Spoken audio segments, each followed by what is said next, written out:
Hi guys, and welcome back to my channel, Jane Ineffable, and welcome back to my teen life series, my teen life diaries. Now today we've got a very important topic, which is preparing for your future. That could be your college, that could be life, and that could be your goals and aspirations. So number one, work forwards deciding what you want to do with your education wise, and make sure you choose the things along the way that will open up to you having a career and a long-term career. Number two, if you're not sure what you want to do, make sure that, especially when you're applying for university or you're applying for apprenticeships, that you're actually opening yourself up to something that will allow you to maneuver and that will make you employable. Or instead of deciding to work forwards, as in I want to be an astronaut, so this is what I need to do to get there, work backwards. If I was an astronaut, this is what I would need to do. Or decide the career choice that you want, whether it requires a degree or not, whether you want to get a degree or not, whether you'd be able to achieve the same thing through an apprenticeship or a different type of workplace scheme. Find out whether it requires a specific degree or if it's open to any type of degree, discipline, or any type of background. Then decide what is your passionate about and what you would most want to invest in learning for the next 3 years of your life if you're going to go down the university route, which is what I encourage everybody to do. Order loads of university prospectuses to your house. I literally used to be in primary school, and the only mail that I would receive through the post is the university prospectuses that I would order, and I would read through it, look at all of the different degree choices, look at all of the different range of requirements that you need, right? Order it from Oxford and Cambridge every single year to aspire to, and see how it changes year by year. And that way you'll have about a vague understanding of what's required from you if you want to do a certain degree. Number five, think about your salary. Think about your salary goals. Like, can you live on £20,000 a year? And could you equally get that £20,000 a year working a retail job? So therefore, if you want to be on those 30s, 35s, 40s, realistically 60s, 100Ks, well, that's not realistic, but ideally, I'm sure that's what everybody wants. Everybody wants to make more money, surely. Then think about what type of jobs or what type of careers would get you there. And think about whether a master's degree would help increase your prospect. I would say, because there's structural unemployment in the UK, I wouldn't say that a master's degree is that important. Like, don't think you're going to get a master's degree and you're going to 100% get a job. I would rather suggest that you get your degree, you go out there, you get a job, you get the experience, and if you want to go back in for your master's, go back in, but do it on the back that you've already got a good bout of work experience on your CV. And once you decide that salary point that you want, don't waver from it. Don't change it. Say, I'm getting that 35K. I want that 35K, because you will get it. Because I literally have manifested like everything that I wanted, and I worked with God to do it as well. And it was just so stuck in my head that I've achieved it and more. That I'm getting more now as a starting salary than what I was saying in my head. And what I was saying in my head was the first offer that I got, and then since then the price has gone up.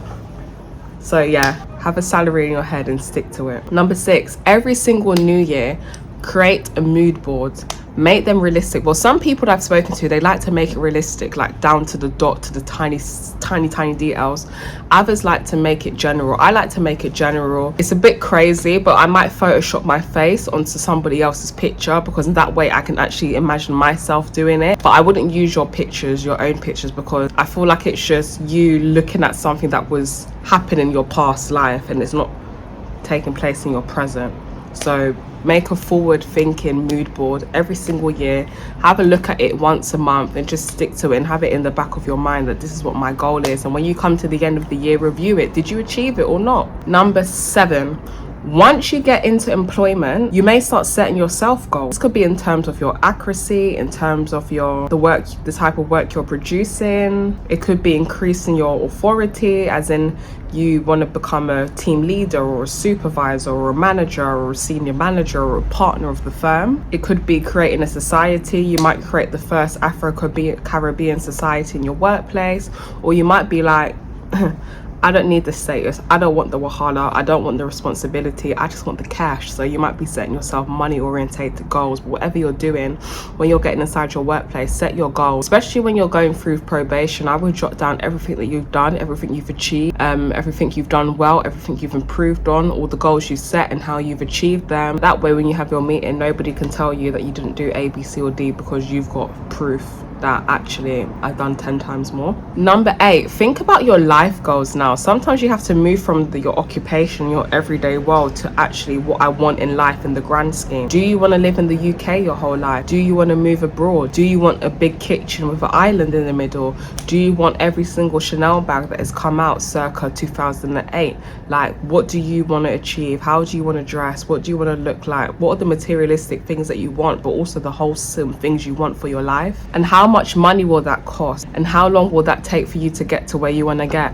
For example, upon working like a proper graduate job, I've been setting myself goals of where I want to get and how much I want to achieve by my pension, what type of funds or accounts I need to put my money into to get that, or what type of schemes I need to enroll in, or how much money I'm going to give to that. Also my short-term 10-year goals, where I not to see where I see my life in 10 years, but where I want to physically be, and how much that's going to cost me to get there, and again how much I'm going to be able to save every single month realistically to get there. I would say I've been advised to start younger and you'll reward yourself later. Do you know what I mean? I think your 20s go different ways. Like, I don't know, you could be having children, you could be working, you could be unemployed, you could be a party girl, you could be doing all sorts of stuff. But I think it's nice living in your 20s, but I feel like living in your 30s, 40s, 50s, 60s, 70s with security is so much nicer as well. I feel like you should still remember that you should use your 20 as your building block, and don't feel less than if you are not doing what everybody else is doing. Number 9, set your personal goal. Life is not just about working until you die, it's about living. For example, I don't know what a personal goal is. I'm thinking more personal life. Do you want to get close with your family? Do you want to have children? Do you want to get married? I think that's a lot of the time what people think about, but I'm pretty sure there are, I wouldn't say more aspirational personal goals, but there are probably things outside of reproduction that could be a personal goal. My mind is blank. If you guys think of any personal goals, don't forget to comment them down below. And for example, in order to help you manifest that you want children, you might start writing like baby names as in your notes or something. I don't know, I feel like with every goal you set, just think about how you can attain it now. Even if you don't have all of the resources you need, just start getting your brain wired and thinking in that way. But just be careful, because you don't want to be crushed if the time comes and this life's not going how you want to, personally. But yeah, just have that in the back of your head and don't like draw yourself out or cut yourself short. Number 10, which also relates to 9, do you have any personal goals in terms of religious or spiritual goals? I feel like people start out as religious, as in like I go to church, or I go to the mosque, or I go to the temple and I do it this many times a week and I pray this many times a day, and that seems quite routine and structured. But then I feel like as you advance with your religion, you become spiritual, and then you may realize that, oh, actually I don't need to go to church to have a relationship with God. Or maybe you believe in your gems and your this and your that, I don't know, but like just foster that.